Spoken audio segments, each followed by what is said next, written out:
I never expected to find salvation in a place I had abandoned long ago.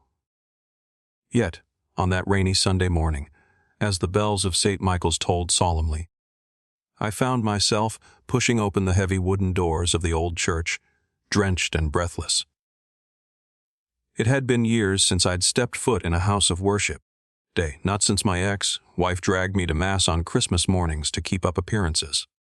But here I was, an old man, alone, seeking something. Maybe forgiveness, maybe company, and maybe just a warm place to dry off. The church was almost empty, save for a few elderly parishioners scattered across the pews. The air was thick with the scent of incense and the weight of unspoken prayers. I hesitated at the entrance, feeling like an intruder in this sacred space. The rain had soaked through my coat, and I shivered slightly, more from the chill of memories than the cold.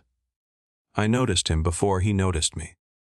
He was sitting in the third pew from the back, head bowed slightly, his silver hair catching the dim light from the stained glass windows.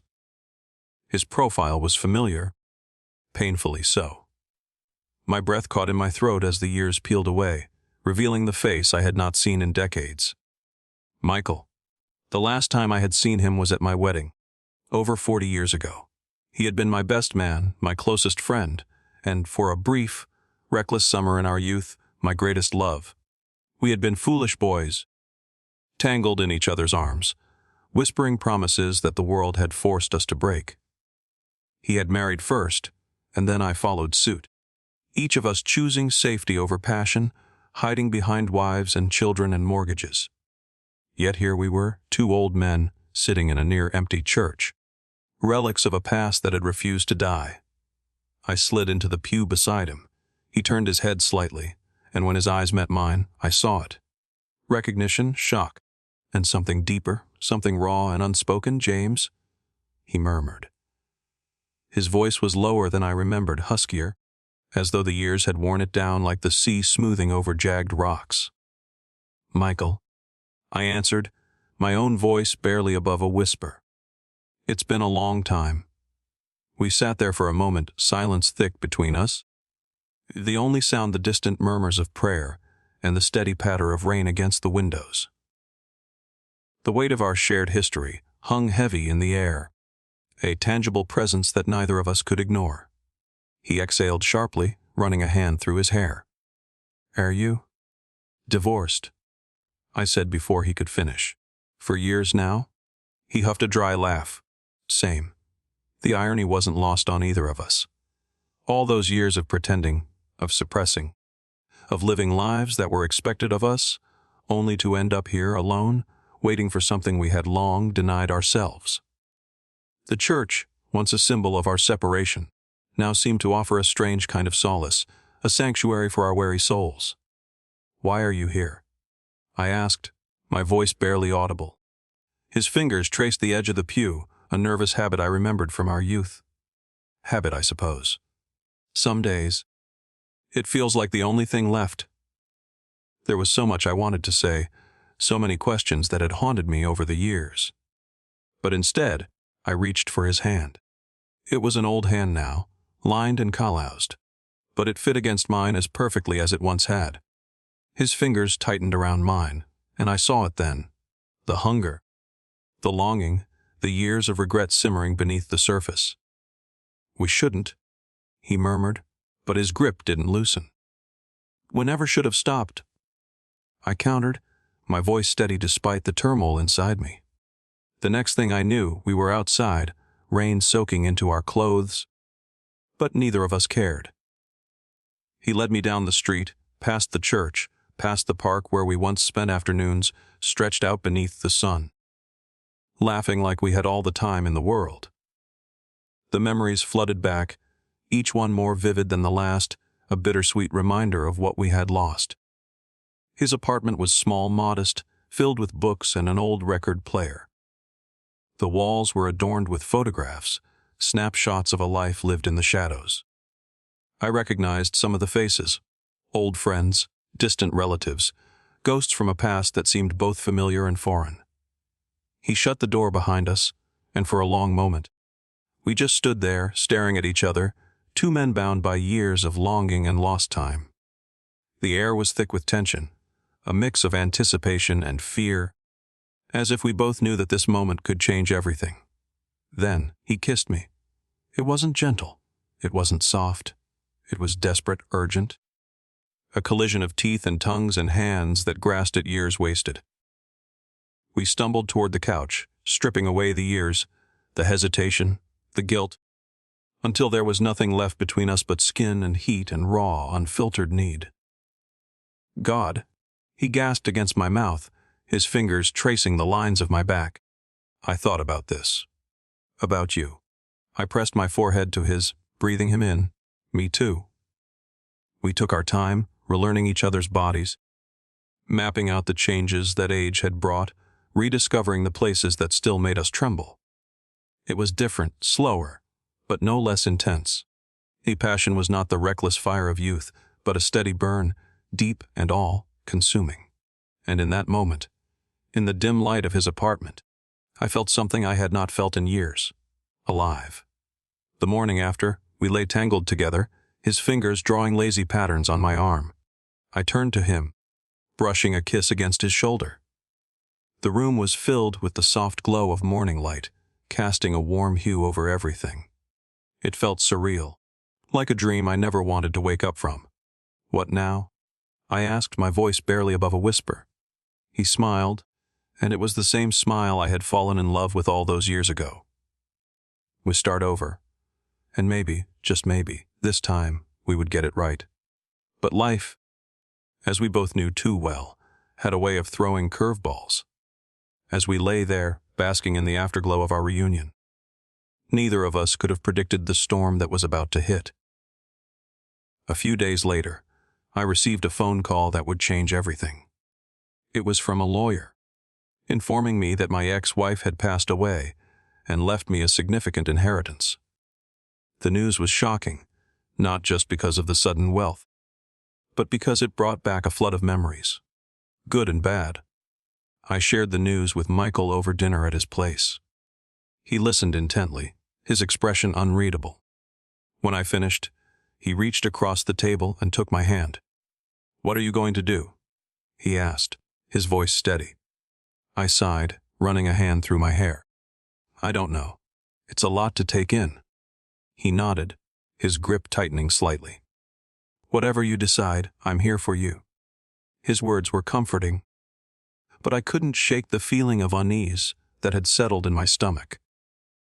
The inheritance was a blessing, but it also felt like a burden, a reminder of the life I had left behind and the secrets I had kept.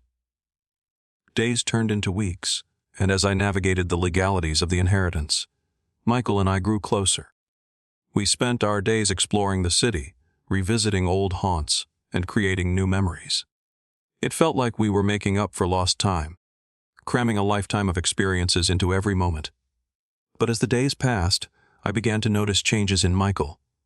He seemed distant, preoccupied, as if something was weighing heavily on his mind.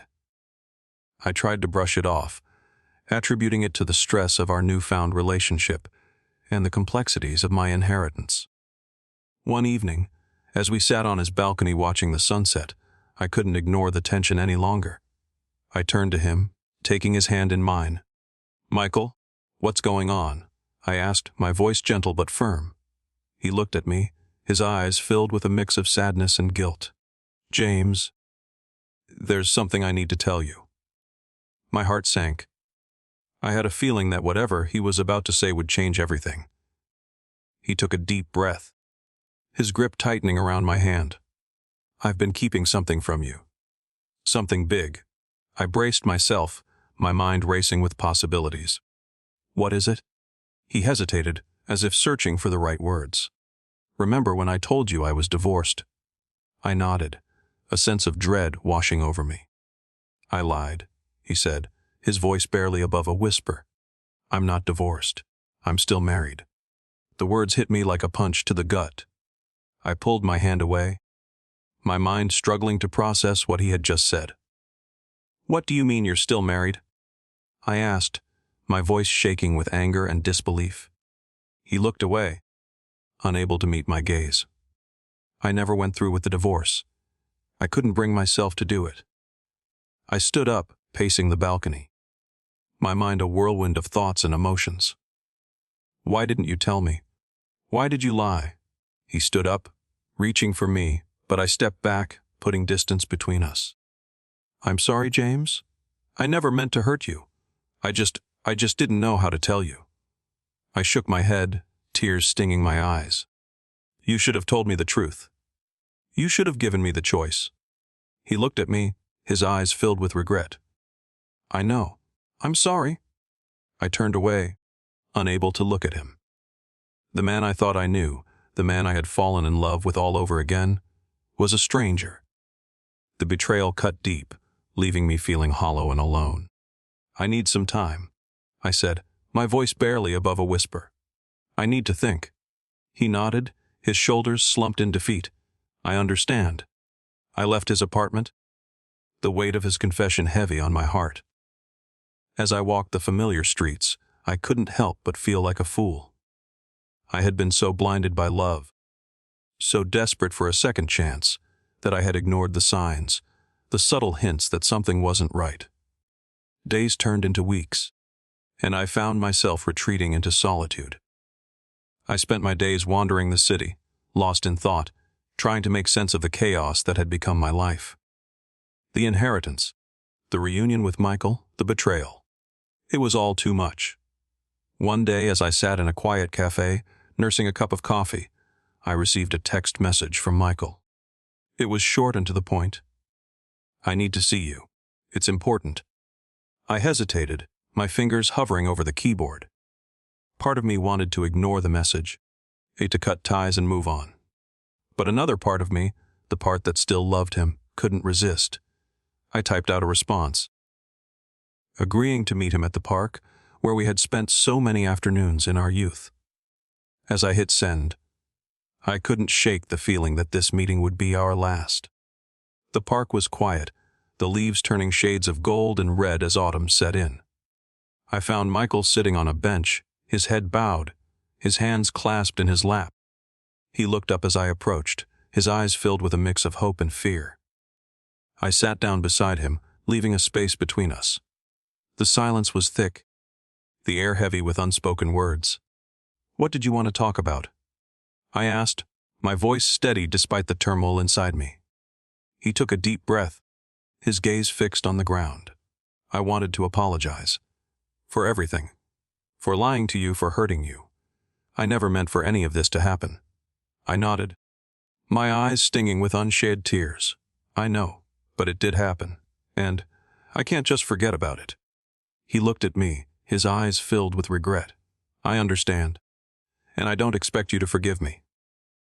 But I wanted you to know that I'm sorry, and that I love you. The words hung in the air between us, a bittersweet reminder of what could have been. I reached out, taking his hand in mine. I love you too, I said, my voice barely above a whisper. But sometimes, love isn't enough. He nodded, his grip tightening around my hand. I know. We sat there for a moment, the weight of our shared history heavy in the air. Then, he stood up, his eyes filled with determination. I'm going to make this right, he said. I'm going to fix things. For both of us? Before I could respond, he turned and walked away, leaving me alone on the bench. I watched him go, a mix of sadness and hope swirling in my chest. Days turned into weeks, and I found myself waiting, hoping for a sign that Michael was true to his word. But as the leaves fell and the days grew colder, I began to lose hope. It seemed that our love story was destined to end in heartbreak, a tragic tale of what could have been. Then, one day, as I sat in my apartment, staring out the window at the falling snow, I received a letter. It was from Michael, his familiar handwriting scrawled across the envelope. With trembling hands, I opened it, my heart pounding in my chest. The letter was short, but the words were filled with a raw honesty that left me breathless. He apologized again, reiterating his love for me and his regret for the pain he had caused. But it was the last paragraph that left me stunned. I've done it, James. I've filed for divorce. It's time for me to let go of the past and embrace the future. Our future. If you'll still have me. I read the words over and over, my mind struggling to process what they meant. He had done it. He had taken the first step toward a new beginning, a future where we could be together, free from the shadows of the past. But as I sat there, the letter clutched in my hand, I couldn't shake the feeling of unease that had settled in my stomach. Something didn't feel right. It was too easy, too convenient. And then it hit me. The letter was dated weeks ago, the postmark faded and smudged. He had sent it before our meeting in the park, before he had promised to make things right. Which meant that he had already filed for divorce, already made the decision to leave his wife, before he had even told me the truth. The realization left me feeling hollow, betrayed all over again. He had lied to me, not just about his marriage, but about his intentions, his feelings. He had manipulated me, played on my emotions, all for his own gain. With a heavy heart, I folded the letter and put it away, a bitter reminder of a love that was never meant to be. I had been so blinded by my own desires, so desperate for a second chance, that I had ignored the signs, the subtle hints that something wasn't right. And now, as I sat alone in my apartment, the snow falling softly outside, I knew that it was time to let go. Time to move on, to embrace the future, whatever it may hold. But as I stood up, ready to face the world, I couldn't shake the feeling that this wasn't the end. That there was more to the story, more to Michael, than met the eye. And as I walked out the door, the letter tucked safely in my pocket, I knew that I would never truly be free until I uncovered the truth. The truth, as it turned out, was more shocking than I could have ever imagined.